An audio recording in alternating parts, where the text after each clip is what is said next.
Salut à vous tous, ici Jeff Rose. Dernièrement, ça a craqué chez le gouvernement de Justin Trudeau. Alors bien sûr, en 3 fissures, et bien sûr, analyse de fissure en fissure. Mais la troisième est celle qui est difficile à colmater, mais qui pourrait changer le tout pour le tout. Bref. Commençons par la première qui s'est présentée lundi passé. Alors, bien sûr, ArriveCan, bien sûr, cette application que vous avez sûrement utilisée pour voyager, que ce soit vers la frontière terrestre ou par des voyages via les aéroports. Alors donc, rappelons, nous sommes un peu en plein virus en C. Et bref, alors donc, on utilise cette application de façon inoffensive et comme si c'était bien fait.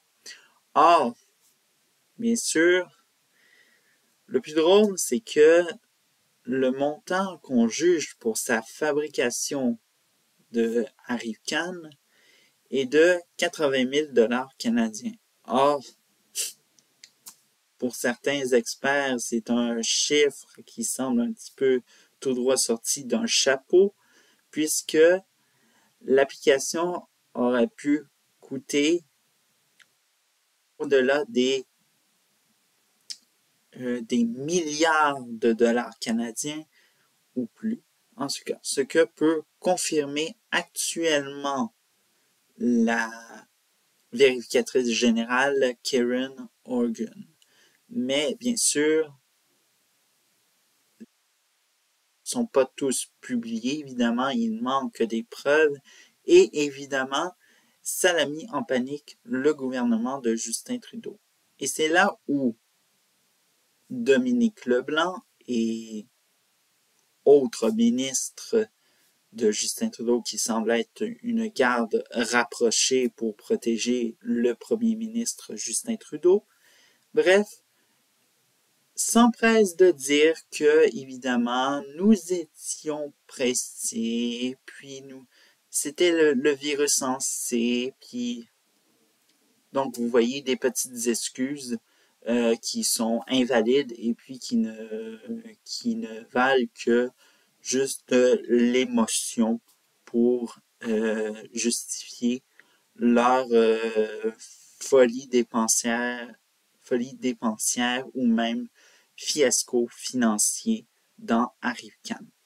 Mais aussi d'autres experts et journalistes disent que il y a eu contrat gré à gré et qu'on se rapproche de façon pas similaire, mais qui ressemble plutôt à ce qui s'est passé avec McKinsey, qui, on vous rappelle, qui a été conduit à, soit disons-le, à une commission parlementaire.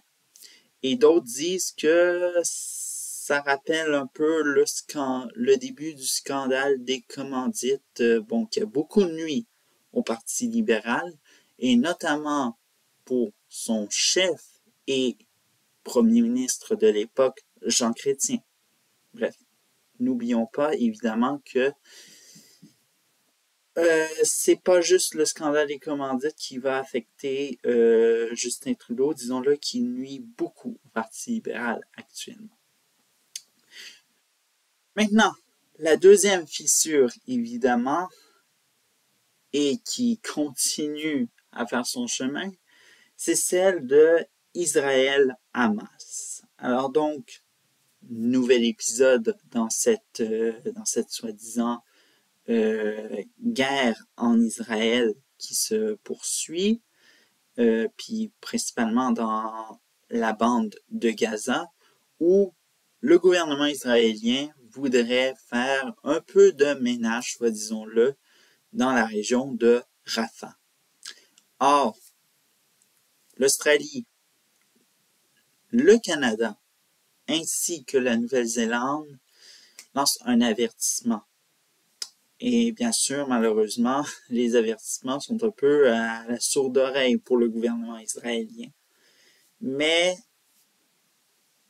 n'empêche que oui, c'est quelque chose de bon, mais quelque chose qui est en même temps mauvais. Car on le sait très bien que au Parti libéral en général,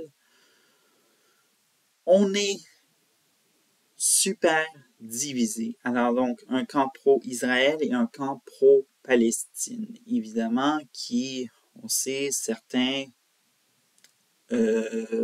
députés en sont devenus presque la vedette et même devenus, pour certains, les distractions qui empêchent de voir un consensus, une unité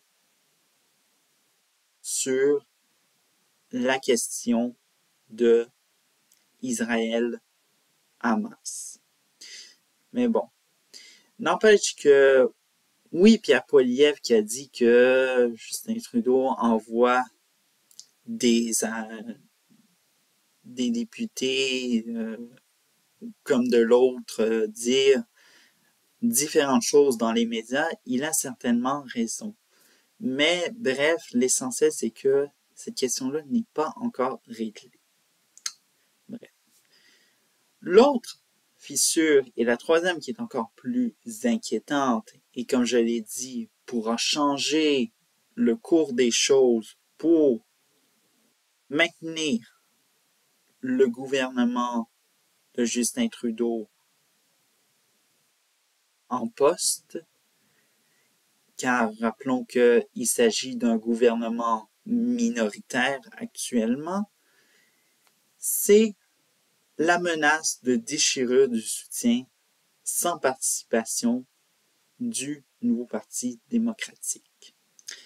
Alors bien sûr, impatience pour le chef néo-démocrate Jagmeet Singh, qui, heureux que le soutien sans participation ait pu accoucher de l'assurance fédérale dentaire, maintenant, il faut s'attaquer à une autre assurance fédérale, celle sur les médicaments. Et c'est là où le bas blesse et que malheureusement, les menaces s'enchaînent pour que l'accouchement se fasse très vite. Bref, tout est là pour que Justin Trudeau tombe et évidemment que le gouvernement ne tombera pas du jour au lendemain. Hein? Rappelons qu'il y a aussi le Bloc québécois qui est beaucoup en accord avec les positions, mais avec les lois proposées, ce que le NPD refusera de voter s'il déchire le soutien sans attente. Mais bien sûr, on plane qu'il y aura de potentielles peut-être élections fédérales anticipées qui pourront être mises, déclenchées peut-être si cela ne fonctionne pas et que le Parti libéral se retrouve dans l'impasse. Bref. Alors, ne reste qu'à dire que le Canada n'est pas très loin d'une élection fédérale anticipée. Et bref, voilà ce qui mène à nous dire que le Parti libéral et le gouvernement de Justin Trudeau ne tiennent qu'à un fil. Bref. Et même pour les mois à venir, puisque c'est la date limite en mars que